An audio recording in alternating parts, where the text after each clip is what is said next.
رقیہ ہماری نوکرانی تھی جو اپنی 7 سالہ بیٹی کے ساتھ ہمارے گھر کام کرتی تھی۔ اس کا شوہر بہت ظالم تھا اور ایک دن شوہر کے تشدد سے رقیہ مر گئی اور اس کی بچی ہمارے گھر کام کرنے لگی اور میری ساس اس پر بہت ظلم کرتی۔ ایک دن اس کے ہاتھ سے شیشے کا گلاس ٹوٹ گیا تو ساس نے اسی شیشے سے اس کا ہاتھ اور جسم زخمی کر دیا۔ وہ ساری رات اماں کو یاد کر کے روتی رہی۔ اگلی صبح گھر سے غائب تھی۔ 10 دن گزر گئے تو اچانک چھت پر پرندوں کا شور مچ گیا۔ جب میں اوپر گئی تو میری روح لرز گئی وہاں پر۔ رکو رکو، کہاں بھاگ رہی ہو؟ خبردار جو یہاں سے ایک قدم بھی ہلایا ورنہ وہ حشر کروں گی کہ دوسرا سانس بھی نصیب نہیں ہوگا۔ اتنا کہہ کر اس ظالم عورت نے بچی کو بالوں سے جکڑ کر میز پر دے مارا۔ میز پر گرم سالن رکھا تھا جس میں اس 7-8 سالہ بچی کا منہ لگا۔ وہ درد سے پہلے ہی چلا رہی تھی، اب تو جلن سے بلبلا اٹھی۔ گرم مسالے دار سالن اس کی آنکھوں میں جا رہا تھا۔ وہ چیخ چیخ کر کہہ رہی تھی کہ مجھے مت مارو، میری کوئی غلطی نہیں۔ امی امی مجھے بچاؤ، اے امی کدھر گئی تم؟ وہ چلا چلا کر کوئی مددگار ڈھونڈ رہی تھی مگر میری ساس کو اس پر ذرا بھی رحم نہیں آ رہا تھا۔ اگلے ہی پل اس نے اس لڑکی کے منہ پر تھپڑوں کی برسات کر دی اور بولی، تیری اتنی اوقات کہ میرے قیمتی برتنوں میں کھانا ڈال کر کھائے، ابھی بتاتی ہوں۔ ساس غصے سے بپھری ہوئی کچن میں گئی اور ایک چاقو اٹھا لائی۔ اس نے وہ چاقو اس لڑکی کی آنکھ کے قریب کیا اور پھر میں چلا کر اٹھ بیٹھی تھی۔ میں جسم سے لحاف اتار کر فوراً دروازے کی جانب دوڑی تاکہ بچی کو بچا سکوں۔ جو ہی دروازہ کھولا تو سامنے تاریکی تھی، بس نیم روشنی تھی، نہ ساس تھی نہ ہی وہ معصوم بچی۔ وجود پسینے سے بھیگ چکا تھا۔ میں گہری سانس خارج کرنے لگی۔ یہ تو بس خواب تھا مگر میری آنکھوں میں سچ مچ کے آنسو آ چکے تھے۔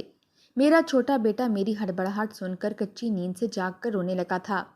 میں نے واپس پلٹ کر دیکھا اور اسے چپ کروانے لگی مگر میرا دھیان ابھی بھی وہیں اٹکا ہوا تھا۔ کیسے کیسے ستم ہوئے تھے اس معصوم بن ماں کی بچی پر۔ کرنے والے بھی کوئی اور نہیں بلکہ میری ہی ساس تھی۔ آج بھی وہ منظر یاد آئے تو روح کانپ جاتی ہے۔ کئی راتوں تک میں سکون سے سو نہیں پاتی۔ خواب و خیالوں میں بھی وہی بچی چھائی رہتی ہے۔ حالانکہ اس واقعے کو 10 سال بیت چکے تھے مگر آج بھی لگتا ہے جیسے کل کی ہی بات ہو۔ بظاہر دنیا کے سامنے انتہائی شریف عزت دار گھرانے سے تعلق لگنے والے لوگ باطن سے کیسے ہیں یہ صرف ان کے ساتھ رہنے والے گھر کے فرد اور ملازم ہی جان سکتے ہیں۔ جی ہاں، میں اپنی ساس کے بارے میں بات کر رہی ہوں جن کی معاشرے میں بہت عزت تھی۔ کالونی میں کوئی بھی نیا اقتدام اٹھایا جاتا تو میری ساس کو بطور مہمان خصوصی بلایا جاتا۔ لوگ بڑی عزت کیا کرتے تھے ان کی مگر ان کی حقیقت صرف میں ہی جانتی تھی۔ میرا شوہر بیرون ملک مقیم تھا جبکہ شادی کو 3 سال بیت چکے تھے۔ ایک بیٹا تھا۔ جب سے بیاہ کر اس گھر میں آئی تھی میری تو زندگی ہی بدل چکی تھی۔ ساس بات بات پر ٹوکتی رہتی۔ میرا بیک گراؤنڈ ایک درمیانے طبقے سے تھا جبکہ میرے سسرال والے بہت امیر تھے۔ یہاں آتے ہی ساس نے میرا اٹھنا بیٹھنا کھانے کا انداز یہاں تک کہ چال ڈھال بھی بدلوا دی تاکہ گھر سے باہر ان کی ناک نہ کٹ سکے۔ میں نے ہر ممکن حد تک خود کو بدل دیا تھا مگر اس کے باوجود ساس کو گلہ ہی رہتا۔ ہمارے گھر میں ایک ذاتی ملازمہ موجود تھی جو قابل اعتماد تھی۔ ایک روز میرے کمرے میں جھاڑو دے رہی تھی کہ اچانک اس کے موبائل پر کال آئی۔ جیسے ہی اس نے کال سنی تو چیخ اٹھی، صدمے سے رونے لگی۔ جا کر پوچھا تو بامشکل بولی کہ باجی میرے مرد کا ہارٹ فیل ہو گیا ہے، دل کا مریض تھا، مزدوری کرتا تھا، اللہ نے اس کو اپنے پاس بلا لیا۔ میں تو لٹ گئی، برباد ہو گئی۔ میں یہ سن کر پریشان ہو گئی، اسے تسلی دینے لگی، کچھ پیسے دیے اور کہا کہ فوراً جاؤ مگر تبھی ساس کمرے سے باہر نکلی۔ ابھی تک نائٹ سوٹ میں ملبوس تھی۔ اسے روتا پیٹتا دیکھ کر بولی، یہ کیوں رونا مچا رکھا ہے؟ کوئی مر گیا ہے؟ نوکرانی رو کر بولی، میرا مرد فوت ہو گیا ہے۔ ساس سر جھٹک کر بولی، موت تو برحق ہے، مر گیا تو مر گیا، اب ذرا میرے کمرے کی صفائی کر دو پھر چلی جانا۔ ملازمہ کا تو پارا ہائی ہوا تھا۔ وہ باتیں سناتی کام ہی چھوڑ کر چلی گئی۔ ساس تو بپھری شیرنی بنی کھڑی تھی۔ اس سے سارے پیسے چھین لیے جو میں نے دیے تھے۔ بیچاری خالی ہاتھ چلی گئی۔ اگلے ہی دن نئی نوکرانیاں ڈھونڈنے لگی مگر ساس کے مزاج سے یہ طبقہ بخوبی واقف تھا اس لیے کوئی نزدیک بھی نہ بھٹکا۔ ایک روز ایک نوکرانی آئی جس کا نام رقیہ تھا۔ اس کے ساتھ اس کی 7 سالہ بیٹی مریم بھی تھی۔ وہ کام مانگنے لگی تو ساس کو بھی بھلی لگی، فوراً کام پر رکھ لیا۔ خوشی سے اس کی آنکھوں میں آنسو آئے تھے۔ وہ میری ہی عمر کی ایک لڑکی تھی، 24-25 سال کی ہوگی۔ اس کی آنکھوں میں عجیب سی اداسی تھی، بھاگ بھاگ کر سارے کام کر رہی تھی، ہاتھ میں صفائی بھی تھی۔ دیکھنے پر محسوس ہوا تھا جیسے وہ حاملہ ہو۔ سارا دن وہ کام کرتی رہی اور اس کی بچی لاؤنج میں ایک کونے میں دبک کر بیٹھی رہی۔ نہ جانے رقیہ میں ایسی کیا کشش تھی کہ اسے دیکھ کر لگتا جیسے وہ بہت ہی مجبور اور بے بس سی عورت ہو۔ غربت کے علاوہ بھی جیسے بہت کچھ تھا جو اسے اندر ہی اندر پریشان کر رہا تھا۔ وہ روزانہ وقت پر کام پر آتی، ساس جو بھی کھانے کے لیے اسے دیتی وہ پہلے بیٹی کو کھلاتی اور پھر خود تھوڑا چکھ کر شاپر میں ڈال دیتی۔ اگلے روز جب آئی تو اس کے چہرے پر نیل کے نشان تھے، آنکھ بھی سوجی ہوئی تھی، ہاتھوں پر زخم ہوئے تھے۔ میرا تو دل ڈوبنے لگا، پتہ نہیں اس کے ساتھ کیا ہوا تھا، خدا نخواستہ کوئی حادثہ۔ ایک ہفتے تک میں اسے بغور دیکھتی رہی، وہ سارے کام بخوبی کر رہی تھی۔ اس کی 7 سالہ بچی مریم بھی اب کام میں اس کا ہاتھ بٹانے لگی تھی، مگر میرے دل میں خواہش تھی کہ میں اس سے پوچھوں آخر اس کی زندگی کیا ہے، اس کا بیک گراؤنڈ کیا ہے، کیا اس کا شوہر مر چکا ہے جو وہ اس حال میں بھی اپنے لیے کام ڈھونڈ رہی تھی۔ ساس کے سامنے تو پوچھنا بالکل بھی مناسب نہ تھا۔ ایک روز جب ساس گھر سے باہر گئی تو میں لاؤنج میں آ کر بیٹھ گئی۔ وہ عورت اس وقت پورے گھر کے فرنیچر صاف کر رہی تھی۔ میں نے اسے کہا کہ یہاں آؤ، رقیہ میرے پاس آ کر بیٹھو۔ وہ تھوڑی جھجکی اور فوراً آ کر اپنے ہاتھ صاف کرتے ہوئے فرش پر بیٹھنے لگی، مگر میں نے اسے کہا کہ نیچے مت بیٹھو، تم یہاں میرے پاس صوفے پر بیٹھو۔ وہ جھیپ سی گئی مگر پھر میرے پاس آ کر بیٹھ گئی تو میں کہنے لگی اپنے بارے میں کچھ بتاؤ، کہاں سے آئی ہو اور تمہارا شوہر کیا کام کرتا ہے؟ میری بات سن کر کچھ دیر تو وہ خاموش رہی، پھر کہنے لگی کہ میں لاہور کی کچی بستی میں رہنے والی ہوں، میری ایک ہی بیٹی ہے جبکہ میرا شوہر بڑا ہی ظالم مرد ہے، اسے میرا ذرا بھی خیال نہیں، ہر وقت ہاتھ اٹھاتا رہتا ہے۔ 3 بچے تشدد کی وجہ سے ضائع ہو چکے ہیں، مگر اس شفاق دل کو مجھ پر رحم نہیں آتا۔ وہ رو رو کر اپنے شوہر کے ظلم بتاتی رہی، جو کہ نشائی تھا، جوا کھیلتا تھا، جو بھی پیسے رقیہ اپنے اور اپنی بچی کے لیے کماتی وہ بھی ہڑپ لیتا تھا۔ اس کی بات سن کر میں گہری سانس خارج کر کے رہ گئی۔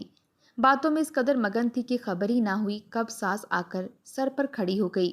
انہوں نے جب رقیہ اور اس کی بیٹی کو صوفے پر بیٹھے دیکھا تو آگ بگولا ہو گئی۔ کہنے لگی یہ نیچ ذات کی اتنی اوقات جو وہاں بیٹھے جہاں میں بیٹھا کرتی ہوں۔ اتنا کہہ کر وہ آگے بڑھی اور ایک زناٹے دار تھپڑ رقیہ کے منہ پر مار دیا۔ رقیہ کانپ کر فوراً اٹھی اور سر جھکائے ہاتھ جوڑ کر معافی مانگنے لگی۔ ساس نے اس روز رقیہ کی بہت بے عزتی کی تھی۔ ماں کی بے عزتی سن کر بیچاری مریم سسک سسک کر خوف سے رونے لگی، مگر ساس نے اسے بھی جھڑک دیا تھا۔ اس کو تو کسی کا بھی لحاظ نہ تھا، وہ اب رقیہ سے اکثر سختی سے بات کرنے لگی تھی۔ میں نے 2-3 بار ساس کو سمجھانے کی کوشش کی کہ وہ بیچاری پہلے ہی ستائی ہوئی ہے، آپ اس کے ساتھ نرمی سے بات کیا کریں، حاملہ بھی ہے، بیچاری دکھیاری ہے، اپنا اور اپنے بچوں کا پیٹ پالنے کی خاطر ہمارے گھر پر آئی ہے، مگر ساس کو کسی بات کا کوئی اثر نہ ہوتا، الٹا مجھے بھی ڈانٹ دیا کرتیں، مجبوراً مجھے خاموش رہنا پڑتا۔ ساس کا رویہ دن بدن نوکرانی کے ساتھ مزید سخت ہوتا چلا جا رہا تھا۔ ایک روز رقیہ کام پر تھوڑی لیٹ آئی تھی، وہ پورا آدھا گھنٹہ لیٹ تھی۔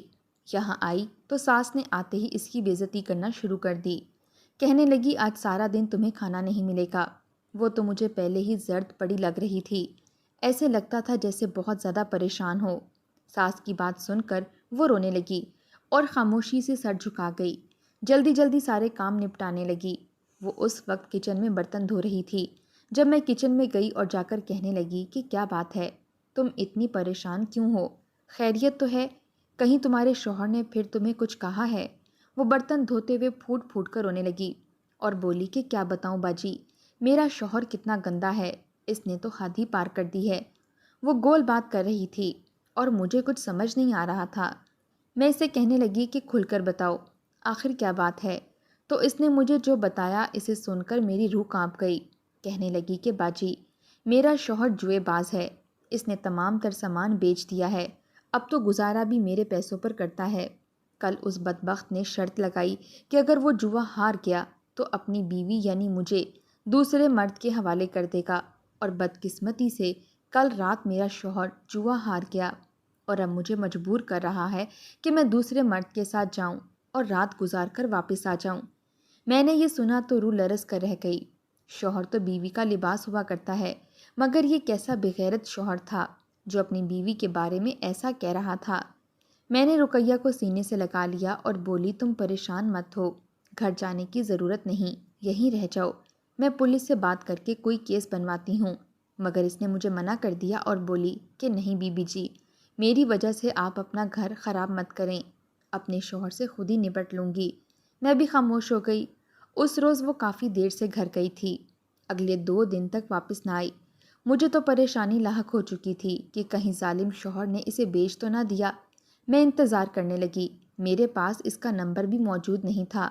2 دن بعد دروازے پر دستک ہوئی۔ جب دروازہ کھولا تو سامنے رقیہ کی 7 سالہ بیٹی کھڑی تھی۔ میں نے پیچھے دیکھا، رقیہ موجود نہ تھی۔ میں اسے کہنے لگی کہ بیٹا، تمہاری امی کدھر ہیں؟ اس نے کوئی جواب نہ دیا اور کہنے لگی کہ پتہ نہیں امی کہاں ہے، ابا کہتا ہے کہ آ جائے گی۔ اتنا سننا تھا کہ میرے رونگٹے کھڑے ہو گئے۔ یقیناً اس نے اسے کسی غلط آدمی کے ہاتھ بیچ دیا ہے۔ یہ سوچ کر تو میرا دماغ پھٹنے لگا۔ میری ساس نے اس بچی کو دیکھا تو خوب ڈانٹا کہ آخر 2 دن کیوں نہ آئی۔ وہ کام کرتے ہوئے کہنے لگی کہ میری اماں گھر نہیں تھی، اس لیے ساس نے 2 دن کے سارے رکے ہوئے کام اس بچی کے سر پر ڈال دیے۔ وہ سارے کام اپنے ننھے ہاتھوں سے کرنے لگی۔ وہ کچن میں برتن دھونے گئی کہ تبھی اس کے ہاتھ سے کانچ کا گلاس ٹوٹ کر گر گیا۔ مجھے بچی کی فکر ہوئی کہ کہیں لگ تو نہیں گیا۔ مجھ سے پہلے ساس کچن میں پہنچی۔ جب دیکھا کہ گلاس فرش پر ٹوٹا پڑا ہے تو غصے سے بپھر گئی اور چنگاڑ کر بولی، تیری ہمت کیسے ہوئی میرا قیمتی گلاس توڑنے کی؟ گھٹیا لڑکی، پہلے تو کام پر نہیں آتی اور اب میرا گلاس کا پورا سیٹ خراب کر دیا۔ تیری اتنی اوقات ہی نہیں جو میرے برتنوں کو ہاتھ بھی لگائے۔ اتنا کہہ کر ساس نے پیروں سے ٹھوکریں مار کر اسے فرش پر گرا دیا۔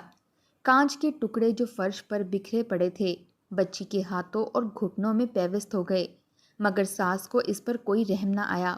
وہ بچی درد سے چلا رہی تھی، مگر ساس نے اسے چوٹی سے پکڑا اور گھسیٹتی ہوئی کچن سے باہر لانے لگی۔ وہ کانچ کے ٹکڑے جو فرش پر بکھرے ہوئے تھے وہ اس کے ہاتھ اور گھٹنوں میں پیوست ہوئے گھسیٹتے ہوئے باہر تک آنے لگے۔ خون کی ایک پھوار اس کے زخموں سے نکلی تھی اور وہ خون پورے فرش پر پھیلتا چلا گیا۔ وہ خون دیکھ کر میری بھی چیخ نکلی تھی، جبکہ مریم تو چیخ چیخ کر درد سے تڑپ رہی تھی۔ کہنے لگی، مجھے چھوڑو خالہ، مجھے درد ہو رہا ہے کہ کانچ مجھ میں پیوست ہو چکے ہیں، مجھے درد ہو رہا ہے، میرے بال چھوڑو۔ مگر میری ساس نے تو پورے جھٹکے سے اسے چھوڑا۔ بیچاری جا کر کرسی کے ساتھ لگی، درد سے چیخ چلا رہی تھی۔ اس کے ہاتھوں میں کانچ تھے اور گھٹنے بھی زخمی تھے۔ وہ ہاتھ جوڑ کر معافی مانگ رہی تھی کہ غلطی ہو گئی، گلاس سلپ ہو گیا، مگر ساس کو رحم نہ آیا۔ ایک بار پھر اسے چٹیا سے پکڑ کر منہ پر یکے بعد دیگرے کئی تھپڑ مارنے لگی۔ وہ اسے سسک سسک کر رو رہی تھی۔ میں نے ساس کو جا کر پکڑنا چاہا، مگر اس نے مجھے بھی ایک تھپڑ مار دیا اور بولی کہ خبردار جو تو بیچ میں آئی، ورنہ کھڑے کھڑے گھر سے نکال دوں گی۔ میں اس کے باوجود ساس کو روکتی رہی اور اس بچی کو دور کرتی رہی، مگر ساس نے تو اپنا سارا غصہ اس بچی پر نکال کر ہی دم لیا تھا۔ بیچاری زخموں سے چور اس پل دھاڑے مار مار کر روتی اپنی ماں کو آوازیں دے رہی تھی، مگر اس کی ماں تو نہ جانے کہاں تھی۔ ساس نے اسے چھوڑا تو میں نے اس بچی کو سینے سے لگا لیا اور اس کے زخم صاف کرنے لگی جن میں کانچ پیوست تھے۔ وہ رو رو کر ماں کو آوازیں دے رہی تھی۔ اس کی روتی آواز بھی اب ساس کو چبھنے لگی تھی۔ وہ غصے سے چلا کر بولی، چپ کر جا، مجھے تیری آواز نہ آئے، ورنہ کانچ کے ٹکڑے تیرے گلے میں پھنسا دوں گی، دیکھتی ہوں پھر تیری آواز کیسے نکلتی ہے۔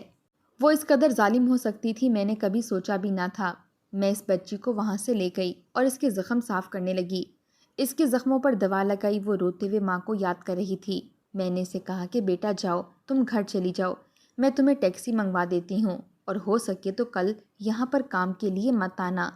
میری ساس بہت ظالم ہے، وہ میری بھی نہیں سنتی۔ وہ بچی رونے لگی اور بولی، خالہ میرا تو کوئی ٹھکانہ ہی نہیں ہے۔ میری اماں کو اس رات 2 مرد لینے آئے تھے۔ میری اماں نے جانے سے انکار کیا تو میرے ابا نے وہیں پر میری ماں کو گولی مار دی، مار کر گھر میں ہی دفنا دیا۔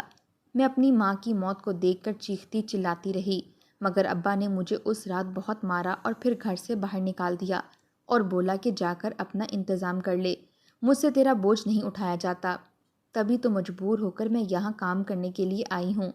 اس کی بات سنی تو روح تک میری لرز گئی۔ رقیہ مر چکی تھی، اس کا شوہر کیسا گھٹیا نکلا تھا، یہاں میری ساس بھی جلاد بنی بیٹھی تھی۔ خیر، میں نے اسٹور روم میں جگہ بنائی اور اس بچی کو سونے کے لیے پرانا سا بستر دیا۔ وہ ماں کو یاد کرتی روتی رہی۔ اگلا دن چڑھا تو سوچ لیا تھا کہ آج سارے گھر کا کام میں ہی کروں گی، جب تک مریم ٹھیک نہیں ہو جاتی میں اسے کسی کام کو ہاتھ نہیں لگانے دوں گی۔ جب وہ ٹھیک ہوگی تو وہ کام میں ہاتھ بٹا دیا کرے گی۔ مگر صبح ہوتے ہی ساس نے مریم کو آواز دینا شروع کر دی، جو ساری رات درد سے تڑپتی رہی اور صبح ہی سوئی تھی۔ میری ساس کی آواز سن کر اٹھ بیٹھی اور دوڑ کر اسٹور روم سے باہر آئی۔ ساس نے جب اس کے ہاتھ اور پیروں پر زخم دیکھے تو پھیکی سی مسکرائی اور بولی، یہ زخم تمہیں یاد رہیں گے، تم دوبارہ کوئی بھی کام غلط نہیں کرو گی، اگر کیا تو مجھ سے برا کوئی نہیں ہوگا، میں تمہارا حشر برا کر دوں گی۔ وہ بچی سہم کر ساس کو دیکھنے لگی۔ ساس اسے کہنے لگی کہ جاؤ میرے لیے چائے بنا کر لاؤ۔ میں فوراً آگے بڑھی اور کہنے لگی کہ آپ کے لیے چائے میں بنا دیتی ہوں، مگر ساس کہنے لگی کہ اس کی ضرورت نہیں، یہ نوکرانی کس لیے رکھی ہے، یہی بنا کر لائے گی۔ مریم کچن میں گئی اور ساس کے لیے صبح کی چائے بنانے لگی۔ چائے بنا کر جب باہر آئی تو اس نے ڈرتے ڈرتے کپ میری ساس کے سامنے رکھا۔ ساس نے جو ہی کپ اپنے لبوں کو لگایا تو اس میں چینی کم تھی اور صحیح پکائی بھی نہیں گئی تھی۔ ساس نے اسی پل گرما گرم چائے کا کپ اس لڑکی پر انڈیل دیا تھا۔ گرما گرم چائے اس کے زخموں پر گری تو زخموں میں جلن محسوس ہونے لگی۔ وہ چیخنے چلانے لگی اور بار بار اپنا پیر اٹھانے لگی۔ ساس آگے بڑھی اور اسی کپ سے اسے پیٹ ڈالا۔ وہ کپ اچھی کوالٹی کا تھا، زمین پر گر کر بھی نہ ٹوٹا تھا، مگر میری ساس نے وہ کپ مریم کے سر پر مارنا شروع کر دیا۔ وہ اسے بازو سے دبوچ کر کپ اس کے منہ اور سر پر مار مار کر کہہ رہی تھی، تیری ماں نے تجھے چائے بنانا نہیں سکھایا، حرام خور، آخر یہاں تو کیا کام کرنے کے لیے آئی ہے؟ پہلے تو تیری ماں اپنے عاشق کے ساتھ بھاگ گئی تھی ہی بد کردار عورت، اب تو میرے گھر کا سامان ضائع کر رہی ہے، ایک چائے نہیں بنتی تجھ سے۔ وہ بچی رونے لگی، اس کے سر سے خون جاری ہو چکا تھا۔ میں نے ساس کی منتیں کرنا شروع کر دیں کہ مت کریں اس پر اتنا ظلم، خدا کے قہر سے ڈریں، مگر اس پر کسی بات کا اثر نہیں ہو رہا تھا۔ انہوں نے بیچاری مریم کو بہت مارا، اتنا کہ بیچاری بے ہوش ہو کر زمین پر گر گئی۔